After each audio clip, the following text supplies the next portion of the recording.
Ng'oyagala okumanya ebiriko tambula n'abaliko. Enzige ebuuka na nzige olaba n'abazungu baakiraba nti birds of the same feather. Kati nno nkuleetedde banywanyi bo mu nsonga zonna ezikwata ne tekinologiya. Yoshtech Services bw'ova ku bano ogenda kuwangatto. Yoshtech Services be baliko. Oyagala kukuzimbira website oba application olina ekyakubulako mu system ya kompyuta yo. Bano babinoonya ne babikomyawo oba kyewandiise data recovery. Tebakoma okwo. Yoshtech Services era bakuyamba okulaba ng'olina obukuumi ku bibanja bye ebya intaneti. Kiyite Cyber Security Services era nga bakanika ne computers. Bano nakugambye bannakinku mu tekinologi era nawe ayagala okwebuuza ku kintu kyonna ekikwatagana ne tekinologiya tukwaniriza. Oyagala cloud services, network services oba software development. Naawe beekwate. Basangibwa Rubaga Road opposite Barbados Hotel okuliraana Trinity Christian Church. Bakubireko ku noti 7 519 715 oba noti 787 996 667. Yoshtech Services, empowered by innovation. Obulamu bunyuma, obulamu buwooma. Ekyo tekiriiko awakanya wabula obulamu bunyuma bulamu agugi mazima. Wuliriza nkuleetedde ekyokuddamu ku ndwadde ez'enjawulo ezituteganya mu bulamu gwe wamma ne tulema okweyagala. JS Medical Hubs bano bakugu mu kujjanjaba ebizimba mu lubuto, tujjanjaba hania n'abulira ddala otawanyizibwa ndwadde za lususu, ebimmonde ku matu, enkovu ezizimbye oba nsundo, byonna tubibuzaawo. Ate nno tetukoma okwo era tujjanjaba ulcers, sukaali, pressure n'endwadde endala nnyingi. Abatawanyizibwa mu nsonga z'omukisenge nammwe tetubalekeredde. Tulina JS Body Cleanser nga bw'olinywa lino likamula obucaafu bwonna mu mubiri. Olwo JS Immune Booster ne lizimba obutaffaali mu mubiri. Linyweko weetangira okulwalalwala. Ku JS Medical Hubs eddagala tukozesa lya butonde teririna bulabe yadde. Basebo ne bannyabo mbalamusizaako mu linnya lya Mukama waffe Yesu. Yenze Musawo John Sewanyana wano ku JS Medical Hubs. Njagala okujjukiza ekintu kimu nti obulamu buli mu ngalo zo. Byolya ku sowaani yo oba byonywa mu kikopo kyo bye bigenda okusalawo onaabeera mulamu oba onaabeera wandwadde. Tukuyita wano ku JS Medical Hubs tukujjanjaba endwadde. Jjukira nti ffe we tujjanjaba ensibuko, tujjanjaba cause, tetujjanjaba symptoms. Tukuyita jangu ojjanjabwa endwadde yo wano ku JS Medical Hubs ojja kuwona mu linnya lya Yesu Kristo. Amina. Tusangibwa Nansana okumpi ne Nansana Business Center oba tufune ku simu zino wammanga noti 7 noti 6 367 362 oba noti 772 999 noti 29. JS Medical Hubs for health and skin solutions.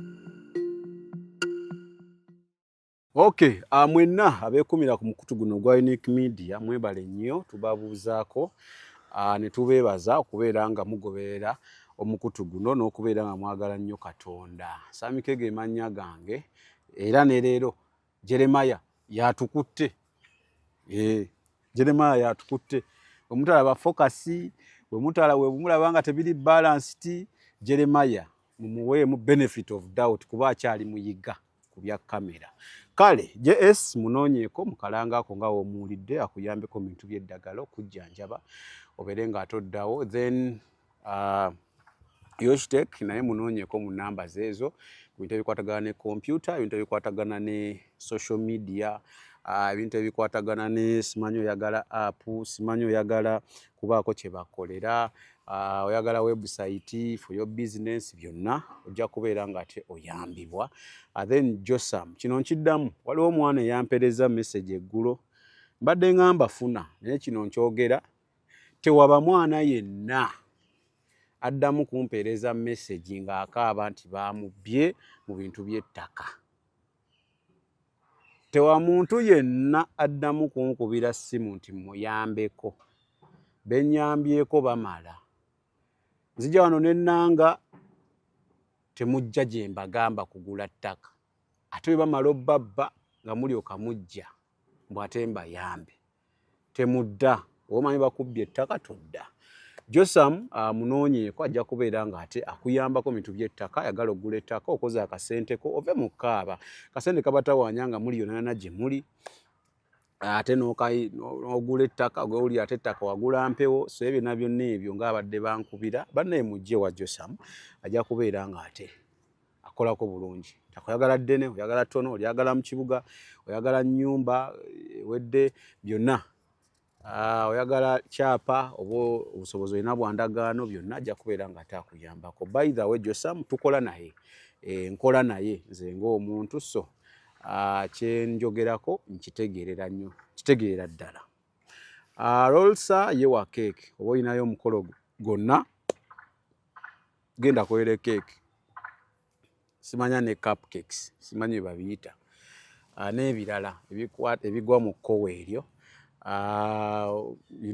osobola n'okubeera nga oyagala bagikolere bagikuleetere bagiseetinge ebagenda osalira bagikusalire gwe ng'otudde butuuzi wali okirinze either oba olinawo omukolo basobera ddala obbikolera ddala so banoonyeeko ojja kubeera nga ate oyambibwa. Then dinaya events bo babeera mu bintu byakutimba obeera nga olinayo omukolo bintu byakutimbira omukolo gube nga gulabika bulungi okuba ekifaananyi baba ebifaananyi bibe nga bivaayo vidiyo ebenga enyuma naye okola mukolo vidiyo ate omuzigo tebyakwatagana ate nga emikolo egimu gino gye tukola ogikola omulundi gumu tebakuddamu so leka memories zo bazikuume bulungi zirabike bulungi onyumirwe banoonyeeko dinaya events bajja kubeera nga ate bakolako bulungi bintu by'okutimba. Kale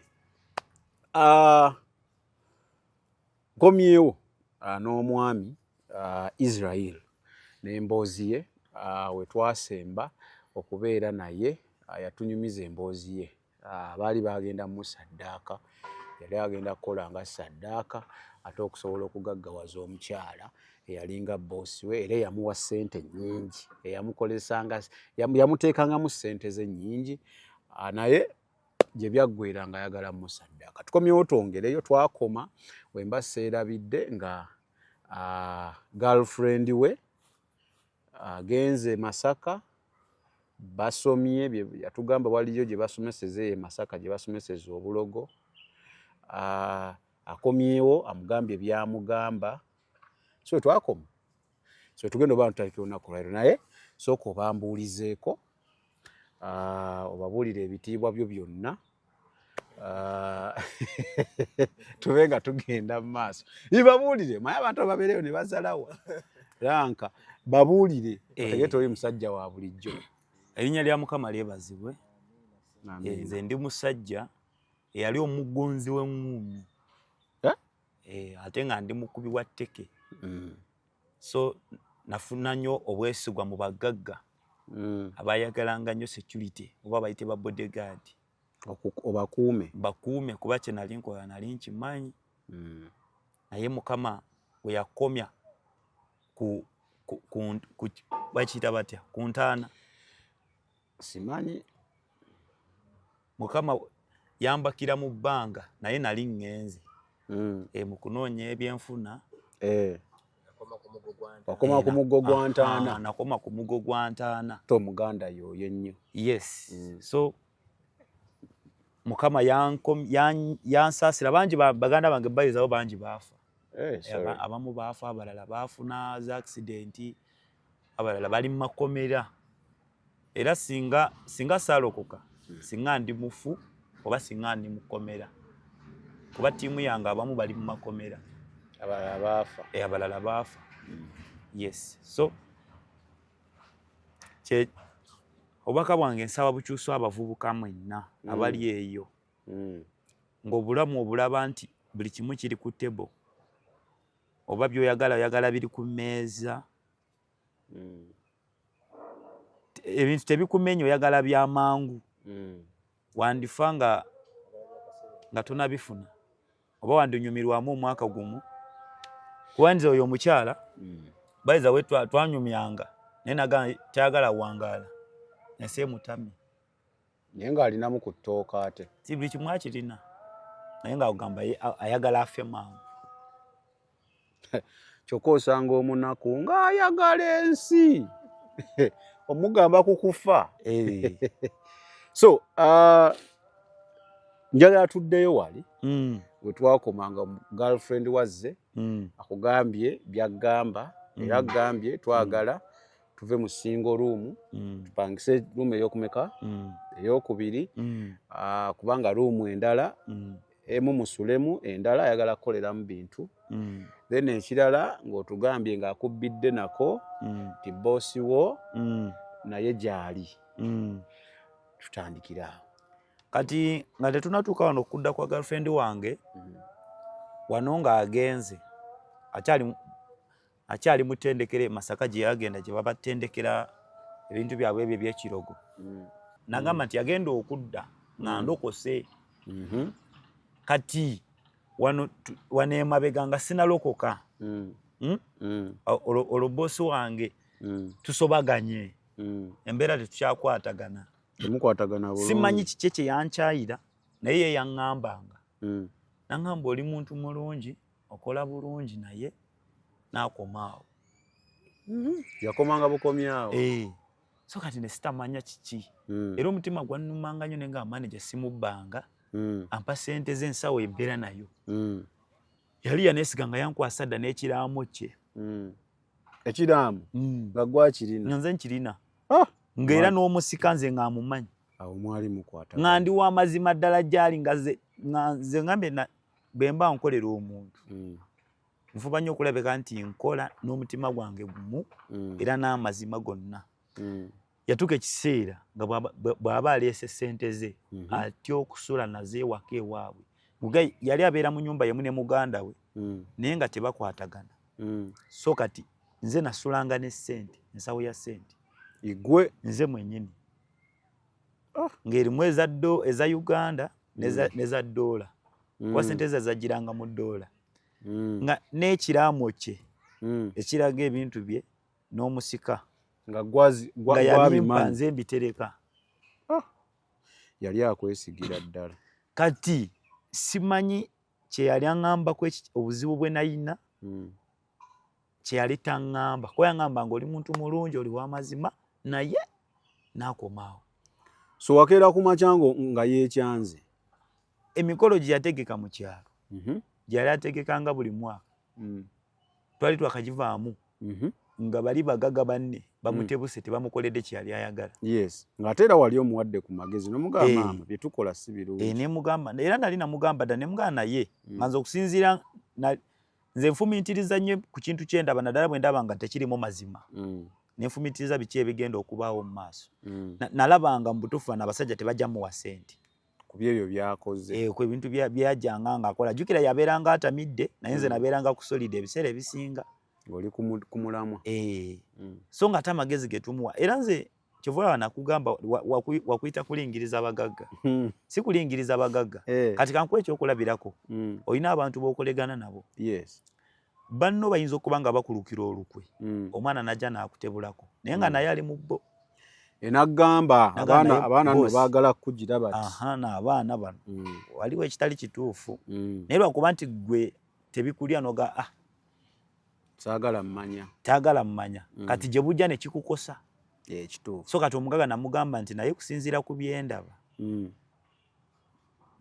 singa emikolo gino ky'obaaza kigaana okukwatayo nati okumugamba direct tekigenda kukola togenda kufuna ssente kuba olwo yamala okutwala omusajja ono mu kakiiko k'abagagga eyali amukwanira mu motoka omu ku bagagga banne ne basobagana olugalo lulyoke lumenyekere mu motoka namugamba bali abasajja wabasanga mu kibiina wabasanga bakolegana ate ng'abasajja bw'oba oli mukazi ng'olinamu kasente babasuubira okukwana wekiri so kati buli bw'otwala ebyali mu private gwe eyali akwana mu bagagga bali badduka nti bakyakwesiga bajja tukwesiga nga tebakyakwesiga bajja kukugobera wala ate bwe yanywanga nayogera bingi naye lwakuba nti yali empisa y'omugagga ffe nga twakivaako ye yamanyi kasaffe akasente kaffe tukafuna naye nga nze kyali kinnumu okulabika nti ajja kukola loosi kuba nali mwagaliza ajja kukola loosi kuba abagagga abavuma ate babavumiramu be bamu ku bagagga ng'olaba akawogo kayinza okugira ate bwe sitadifendi nga maali y'omugagga wali nze eno sala lejja kufa nkutegeera ne mugamba nti omugagga omanyi kyobala kiyinza obutakwatayo ku mukolo guno gw'otegese nti naye yiya pulaani eddako yiya pulaani B singa kiba kigaanye tukola ki? So katumala vaayo ku mukolo abavumye biganye. Emikolo gituuse biganye abantu baganyemu wa ssente. Yali asuubira ssente empitirivu kubanga yali abawadde.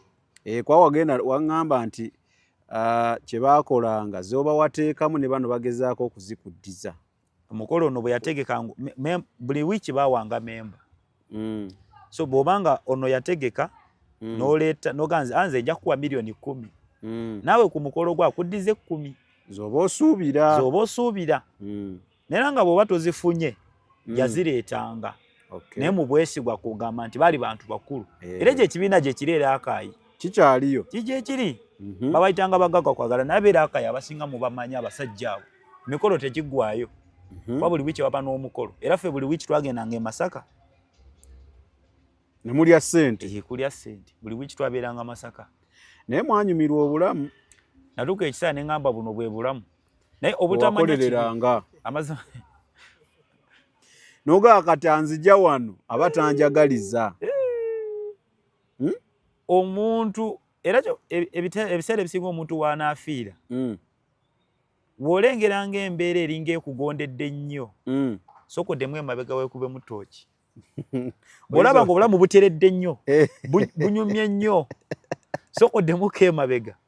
Obulamu olaba nga bukunyumidde nnyo. Weebuuze era ng'ebintu bitambula nga biwabibala. Lindako ekintu ekinene mu maaso awo. Walatuuka ekiseera ne ŋŋamba buno bwe bulamu bwe nali njagala. Ng'olaba otuuse. Nga ndaba ntuuse. Gwe tetuva mu mikolo. Oluva mu mikolo Mande mpaka Sande tubeera mu bbaala. Temulina budde bwa kukola. So kati bwe twava mu mikolo avumye abantu omukolo gukyankalanye. Mpise ba security yange yabakanyama be nali mpise. Bakubye abaana abo bali bakyankalanyiza omukolo. Abantu badduse tuvuddeyo kati nze nali saagalira ddala kukola nsobi. Nze omutima gwange yadde nalimu ebyo ebintu. Naye nalinamu ekisa munda mu mutima nga saagala kuba muntu atanyinaako musango. Okuba baleese embwa. Abaleese ensasagawo saabuuzanga era awe Nateete nakubirako omusajja lumu neemugyamu oluba. Nateete lumu. Twali mu bbaala emu ya mukwano gwe. N'omukuba katono. Abasajja baali bazannya ebyuma. Katono omumenye oluba. Namukuba luno oluba ne luva ne lujja wano. Ne muba n'emitima. Anti kati omugagga kye kimusanyusa. Ate omugagga bw'atasanyuka tebwaba mulimu. Teri kawogo. Teba mulimu. Era baagala nnyo effujjo kubanga mu mufujjo mwomulagira nti nkola. Kuba omuntu yenna atambula ne babbawonsa. Aba alina ekintu kyekengera. Ntisaawe yonna bamutuusa. Abantu bonna bolaba abaliko security. Eiza ebikolwa byabwe tebibeera 100% nti abantu babyagala. Kati naye kwekengera kuli afuna security. So yakeera ku makya n'agamba ng'olaba takyategeerekeka. Nga ndaba ng'alinga avuddeko ddala. Nga stress zimweyongedde nnyo. Kati nange mu mbeera mwe twayitanga ndaba akukolesa nnyo ekintu ky'otayagala. Kyayagala okole. Ate mu butego obwo yateguliramu abavubuka bangi era waliwo n'abavubuka be yali ateekamu akasente nga bayimbi. Abavubuka abamwanguyiranga okusuula mu katego k'emangu be bano abamwebakangako. Kale be yeegatta nabo. Kuba ffe tetwatambulanga na muntu mukulu. Ye mukulu kyemanya ali mu 5 emyaka. Kifaananyi nalaba nga kakyali. Sente. Kaana kato. Sente. Siba sente. Kati nze ekinkuzizza bwavu. Bwavu busobola okukuza lwa birowoozo. Tebaagala stress. Ate ka nkubulire kino. Abantu bonna boolaba nti bagenda mu comedy night. Siga nti ekibatwala. Nti wali olaba muno munsi mulimu abagoberera obugoberezi. Mulimu abagenda yes nga bagenze just kunyumirwamu. Naye omuwendo gw'abantu abasingamu babeera bagagga abalina ebirowoozo ebiyitirivu. Kati ennaku stress tebaagala ebazingeko. Baagala nnyo amasanyu. Baagala nnyo amasanyu. Beerabiremukko. Obulamu butambule.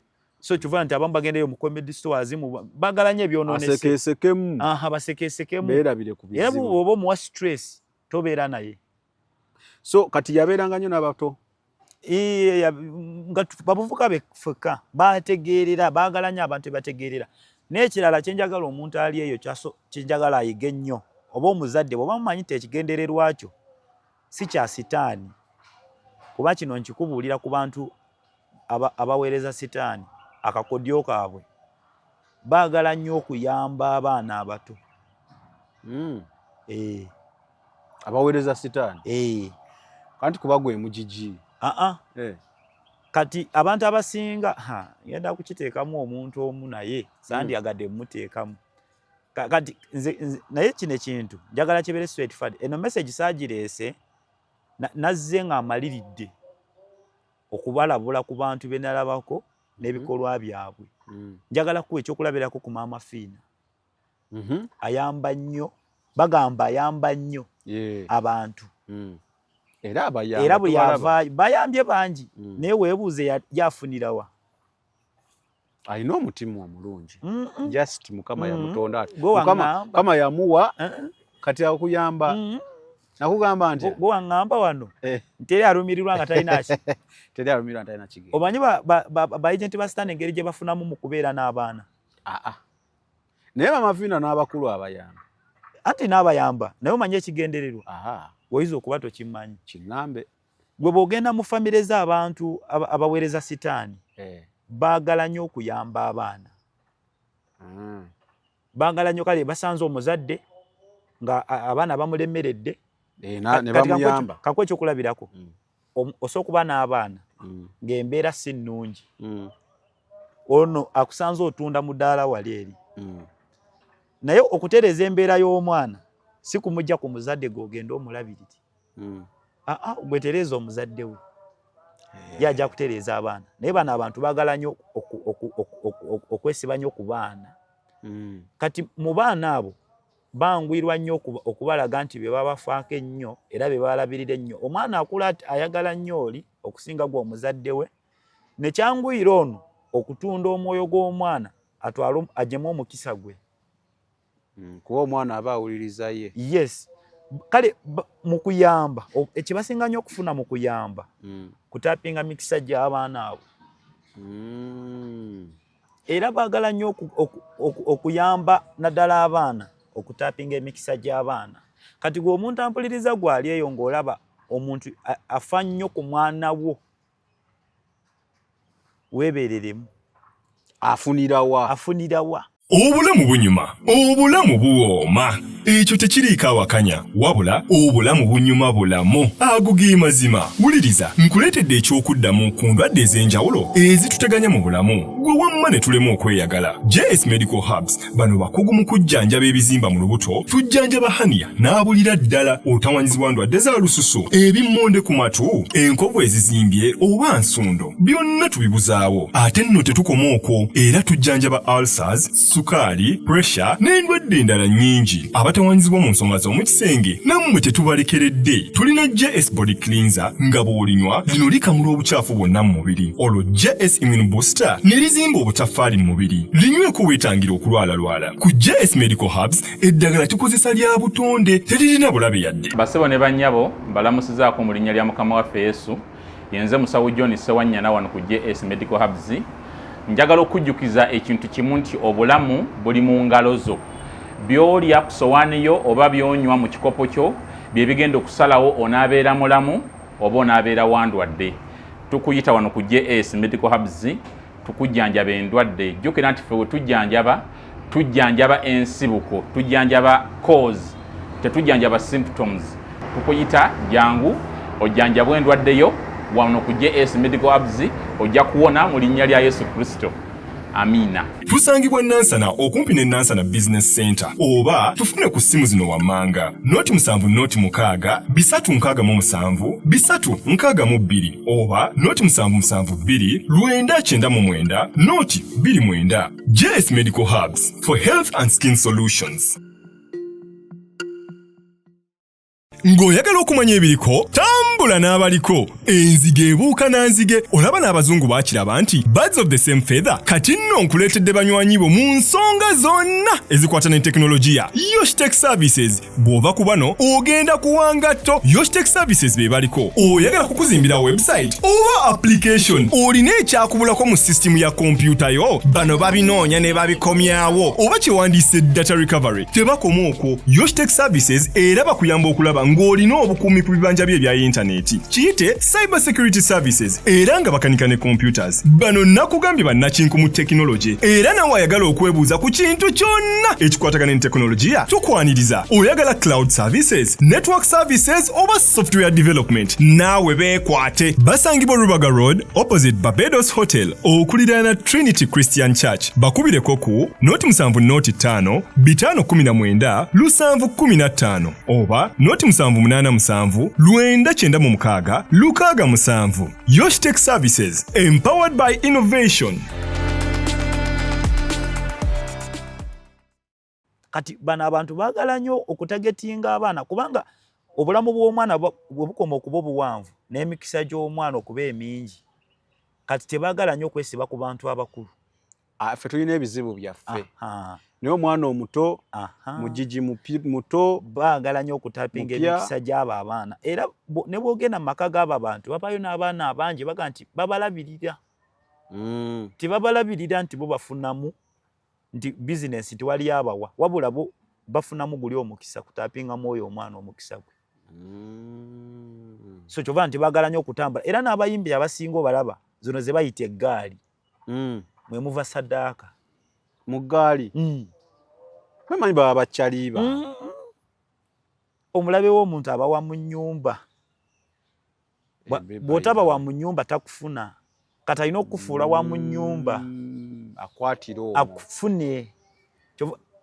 Njagala otunuulira abayimbi abasinga bw'ona obala abayimbi 10 abalina ze bayita eggaali saddaaka ziva mu ezo eggaali. ogenda owulira nti gundi yafudde.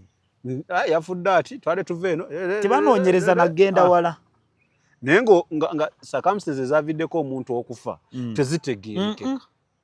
Kituufu gwandi eyo otunuulira abayimbi bomumanyi kumpi buli muyimbi gw'olaba nti alina following ey'amaanyi ennyo w'amaanyi alina omuntu eyali afudde mu ngeri etategeerekeka ate nga abadde amuli ku kido ate nga amubeera ku kido. ogenda owulira nti ono omwana bulijjo ajja wano bulijjo abeera wano tubadde tumumanyi. Moloka yamutonye tabadde ayo moloka yamukubye moloka yamutomedde eti ate banoonyereza genda wala ate jazze simaye ate bali ku bya ddwaliro bamwokyezza bibeera awo saddaaka. Era mu abavubuka mwe n'abakyakola nga bwe nali nkola buno obubaka bugenda ennyo eri babbaawunsa nammwe abavubuka batuuka ekiseera nga mukuuma abayimbi otuuka ekiseera nkakubulira abagaga ekyo ekintu kye batuteekamu. Njagala kulaga oli kutuuka mu kwekyawa nina okugendako eno bali okugirayo abantu message kuba eno message ebuusa abavubuka bangi.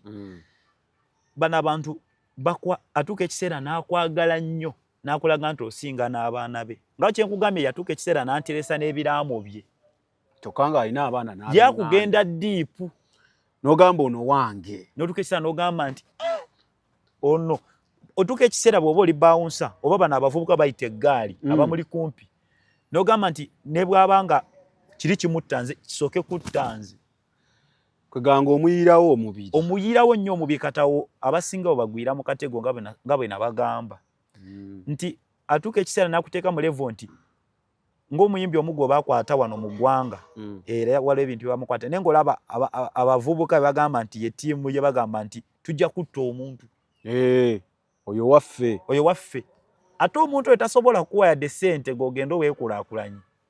By the way ekyo kyo kyoyogedde kituufu tasobola abo ababeera ku magaali kizibu osanga oli nti bw'oli saddaaka yennyini bw'omanya nti omuntu gw'oli kumpi si musajja wa Katonda si muntu wa Katonda naye wali weebuuziza ng'abantu abali free ng'abasuubuzi abantu ab'eddiini tebabeera nnyo na biguruupu ne babeera abayimbi ba gospel gwe balaba n'ebiguruupu bano kakodyo era gwa muvubuka ali eyo tebuka gw'oba saddaaka yennyini.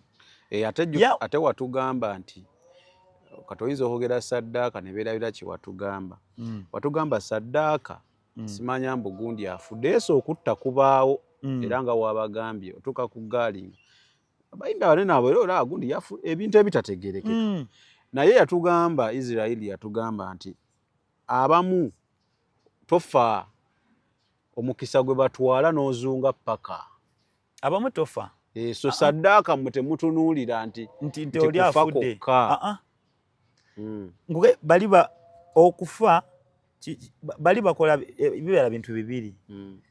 Nti omukisa gw'omuntu bagutwala mu ngeri bbiri. Oyinza okusiraana mpaka lw'olifa, oyinza okugwa eddalu ne bakusanga nga gundi yali w'amaanyi naye yavaako. Yavaako byakola tebikyategeerekeka. Yali musajja w'amaanyi. Oyo omuvubuka no twali tumumanyi naye yavaako, abalala bafa. Naye abo abafa mu mwaka wayinza okuba nga wafaayo ng'omu oba mu myaka ng'etaano wafaayo ng'omu abasinga basinga kusiraana. N'abeera ku ggaali waliwo gwe mmanyi abadde ku ggaali y'omusajja ndooza kati emyaka tugenda mu 2. Ogitaba nga 18 muyimbi omu omunene ayina ali ku ggaali ye ndowooza abaddeko emyaka egigenda mu 15 kati. Bano bawooloolo bano. Naye omusajja talina wadde kye yeeyongerako. Ate kye beerabira bano abasajja balogo basooka kukuggyako. So ffe ne tukubuusa tulaba nga gwe tukuwalana. Olaba nga bafiisa kalimu. Ate yakulaga nti gwe okumubeera kumpi gw'ofunamu. Yasooka nakulaga nti gwe okumubeera okumpi gwafunamu. Yes yafunamu. Era abamu tebasasulwa na kusasulwa nga balina sasulwa. Gwe gendo laba bali kugaaliza abo abantu. Tibalina n'ebyokulya yabawa. Yafuba nnyo nti yakuliisa, yakunywisa, yakwambaza. Tasobola kukwata milioni nga 10. Kibaawo ky'otandika. Baako kyo tasobola akwagala awo. Gwe wafuuka kya bugagga kye tomuvaako. Ate era obuuka n'obaako ke weekolera ofuuka mulabe. Awo muba temujja kukwatagana. Bakulaba ng'otandise ogezi wala weekulakulanya omuviiri. Awo tofuuka kya wakwejjirako oba wakukolera ekisembayo. Tebaagala bagezi. Era muvubuka yenna gwali eyo bw'oba omanyi nti oli ku ggaali ez'omuyimbi oba eggaali ez'abantu nga ebikolwa byabwe kuba omuntu bw'omubeera okumpi ebikolwa bye oba obiraba yadde asobola obbikweka okugenda diipu naye osobola okubawo okwekengera nti naye omuntu wange ono ayagala nnyo essabo. Omuntu wange ono ku bakyala alimmo. Oba okimanyi kati gwe bw'obanga okimanyi mu mutima gwo manya nti wandibanga gwaddako. Kati nkivugemu kontwaleko ne kubasumba. Gw'oyogedde ku bayimbi. Nomanyi neno twafuna abasumba balina eggaali. Tubalina. Abasumba baakola dda amagaali. Toyogera ku basumba baabwe. Osegedde. Tuyina ate kati abaweereza ba Katonda bo si basumba ku social media kuno ku YouTube nabo baakola amagaali gaabwe. Lwaki bakola eggaali? Simanyi. K'oyogedde nkaagadde nnyo. Ogenze n'ogamba kasita otandika okukola ki? Okwegeziwaza.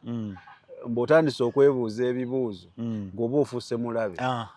Neeno munnange tebaagala beegeziwaza. Neeno tulina abasajja ba Katonda tebaagala babuuza bibuuzo kutegeera. Kasita otandika obuuza ebibuuzo gwe toba na nnyonta. Ate mbadde mmanyi nti walina okubeera ebibuuzo. Byantabula. Kubanze kati nze mbigenda kino kubanga wenna abyogerako nyo baŋŋamba nnyina agaviiri. Naye mbadde nsaba okusinziira obulokole nze nalokoka 2 naye nze nasoma mbadde nsoma mu byawandiikibwa ebbanga naye nkizuula nti n'abasumba bambi si mu mutima mubi mukkirize ensobi zammwe zoogerweko. Omanyi abasinga badde bagamba nti tokomako oyo eyafukibwako amafuta. Naye nze nagenza okiraba nti Dawudi Katonda yamulonda n'aka nti ye musajja alina omutima ng'ogwange. Naye Dawudi yakola ensobi era natta omusajja ng'ayagala mukazi we.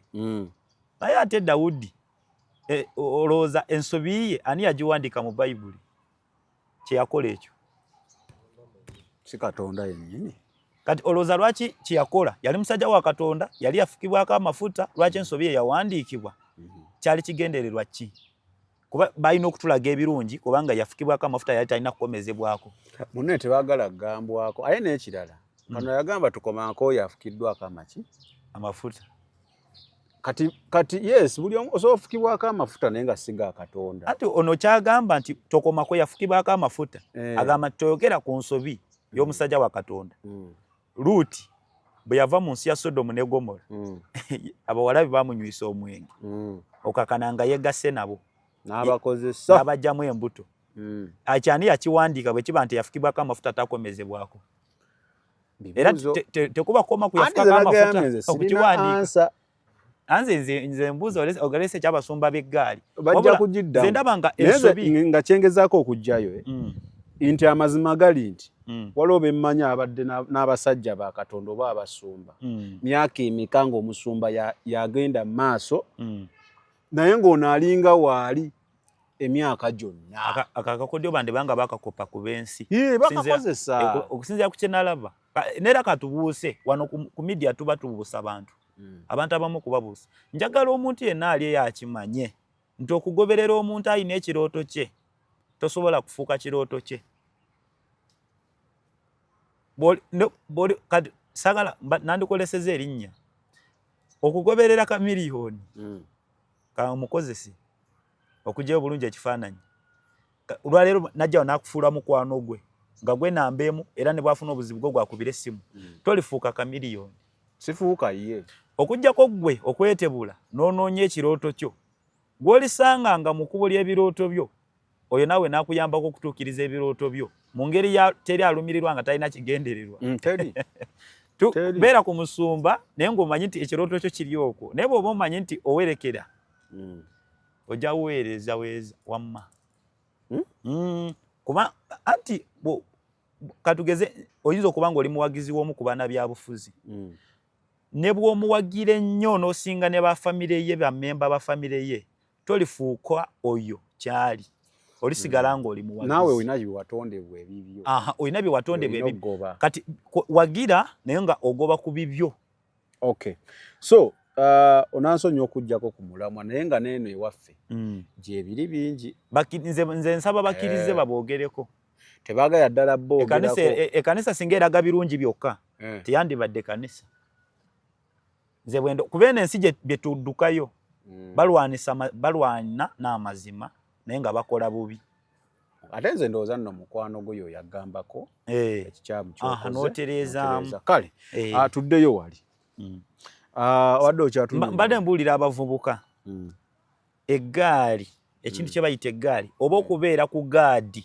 y'omuntu omuyimbi naye baba si muyimbi bano abantu abagala nnyo ba bodyguard n'akusembeza okumpi ennyo nga yakuteekamu sente ze manya nti gwe toli bizinensi ye wabula osobola ofuuka ekyobugagga kye nti ye agenda okugjako obugagga bwe gw'ogenda amaanyi g'akozesa gagenda kuva ku ggwe ate bwe gakuvaako oba tokyagasa so ye akwetaaga kubanga alina kyakubbako ye alina kyakubbako abagagga abasinga abalina bizinensi tasobola kujja kuinvestingamu nga takulabaamu makulu nakugamba nti abantu abali sitaani tebabeera n'abantu batalina mukisa ekyo wakiŋŋamba kati gwe bw'ogamba nti siva wano okulinda lwali kugoba omuntu yenna aweereza sitaani bwakeera ku makya n'akugoba oba bano bayita basereebu manya nti ye ebigendererwa bimaze kutuukirira ku ggwe takyalina kyakwetaaza saayagala ekifo kyo kiddemu omulala ate nga yasookera ku makya n'akugoba naye ate bwe bukya ogamba nze ono simuta gw'olemerawo naye bwakeera ku makya nga takwetaaga tolemerawo tolemerawo ate yakusasula olemerawo oti yakwegobera kubanga ebigendererwa so muyige okubuuka muyige okubuuka abagagga betukolera ebigendererwa tebikoma kututeekamu ssente balina n'ebigendererwa ebyokutta amagenda gaffe okay enkuba etusazeeko katusoke tugiremu katono tulabe tujja kudda ebyo by'owulidde oba ebyogeddwa mu episode eno si birowoozo bya Unique Media nga channel awamu n'abagikulira wabula birowoozo by'abantu ssekinnoomu mu kiti kyabwe. Thank you.